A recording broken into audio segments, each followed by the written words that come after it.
അബിക talks and music ചാനലിന്റെ മറ്റൊരു വീഡിയോയിലേക്ക് ഏവർക്കും സ്വാഗതം. പണ്ടത്തെ മോശം ഓർമ്മകളും ദുരന്ത അനുഭവങ്ങളും വേട്ടയാടുന്നുണ്ടോ നിങ്ങളെ? സമാധാനം കണ്ടെത്താൻ വഴിയുണ്ട്. ദുഷ്കരമായ ഭൂതകാല അനുഭവങ്ങളിൽ നിന്നും മുന്നോട്ട് പോവുക അത്ര എളുപ്പമുള്ള കാര്യമൊന്നുമല്ല. അത് സമയം ആവശ്യമുള്ള സങ്കീർണമായ ഒരു യാത്രയാണ്. ഓരോ സമയത്തും വിവിധ ജീവിത അനുഭവങ്ങളിൽ നിന്നും ഉണ്ടാകുന്ന ആഴത്തിലുള്ള വികാരങ്ങളെ അഭിമുഖീകരിക്കുകയും അത് കൈകാര്യം ചെയ്യുകയും ചെയ്യേണ്ടത് അത്യാവശ്യമാണ്. കാരണം അല്ലെങ്കിൽ നമ്മുടെ ചിന്തകളെയും പ്രവർത്തികളെയും ബന്ധങ്ങളെയും പരിഹരിക്കപ്പെടാത്ത വികാരങ്ങളും അവയുടെ ആഘാതങ്ങളും നെഗറ്റീവ് അനുഭവങ്ങളും ഉൾപ്പെടുന്ന വൈകാരിക ബാഗേജ് അല്ലെങ്കിൽ ഇമോഷണൽ ബാഗേജ് സ്വാധീനിക്കും. പ്രണയ തകർച്ചയും വിശ്വാസവഞ്ചനയും ബാല്യകാലത്ത് നേരിട്ടിട്ടുള്ള അവഗണനകളും വൈകാരിക ദുരുപയോഗമോ ക്ഷമയില്ലായ്മയോ ജോലി സ്ഥലത്തെ സമ്മർദ്ദമോ പോലെ നിരവധി സ്രോതസ്സുകളിൽ നിന്നും ഇമോഷണൽ ബാഗേജ് ഉണ്ടാകാം.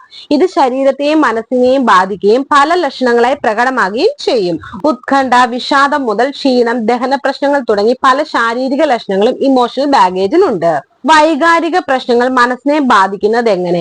വൈകാരികമായ പ്രശ്നങ്ങൾ പരിഹരിക്കപ്പെട്ടില്ലെങ്കിൽ അത് ഒരാളുടെ മാനസികവും ശാരീരികവുമായ ആരോഗ്യത്തെയും ബന്ധങ്ങളെയും വ്യക്തിഗത വളർച്ചയും സാരമായി ബാധിക്കും.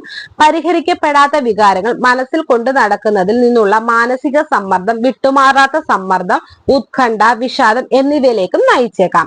ഈ സമ്മർദ്ദം അവനവനോട് തന്നെ നെഗറ്റീവ് പെരുമാറ്റത്തെയും അവരുടെ ധാരണയെയും മാത്രമല്ല ബാധിക്കുന്നത്, ബന്ധങ്ങളെയും നശിപ്പിക്കുന്നു.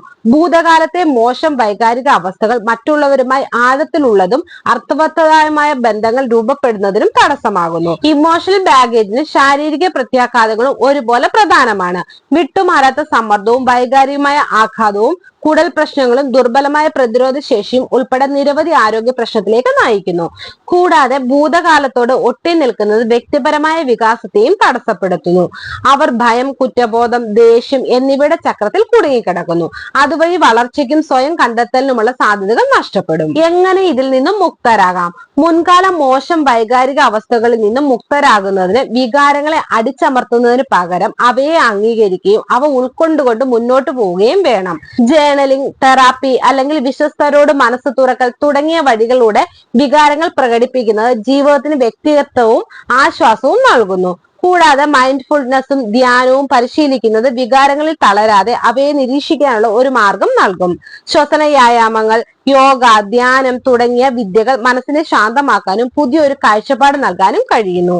വൈകാരികമായ ഭാരം ഒഴിവാക്കുന്നതിൽ നിന്നും ക്ഷമ ഒരു നിർണായക ഘടകമാണ്. പകയും വിദ്വേഷവും മനസ്സിൽ നിലനിർത്തുന്നത് മനസ്സിൽ നെഗറ്റിവിറ്റി നിലനിർത്തുകയും വ്യക്തികളെ അവരുടെ ഭൂതകാലത്തേക്ക് ഉറപ്പിച്ചു നിർത്തുകയും ചെയ്യും. സ്വയം ക്ഷമിക്കുക എന്നതിലൂടെ നിങ്ങളുടെ മുൻകാല പ്രവൃത്തികളെ ക്ഷമിക്കുക എന്നതല്ല, മറിച്ച് അവരുടെ വികാരങ്ങളുടെ പിടിയിൽ നിന്നും മോചനം നേടുക എന്നതാണ്. വളരെ കഠിനമായ വൈകാരിക ആഘാതവുമായി മല്ലിടുന്നവർക്ക് പ്രൊഫഷണൽ തെറാപ്പി അല്ലെങ്കിൽ കൗൺസിലിങ്ങിലൂടെ ആശ്വാസം തോന്നും. നൃത്തം, വ്യായാമം, നടത്തം പോലെയുള്ള എക്സസൈസുകൾ മനസ്സിന് സമ്മർദ്ദം കുറയ്ക്കുന്നതിനും ഉള്ളിൽ കെട്ടിക്കിടക്കുന്ന വികാരങ്ങൾ പുറത്തുവിടുന്നതിനും സഹായിക്കുന്നു.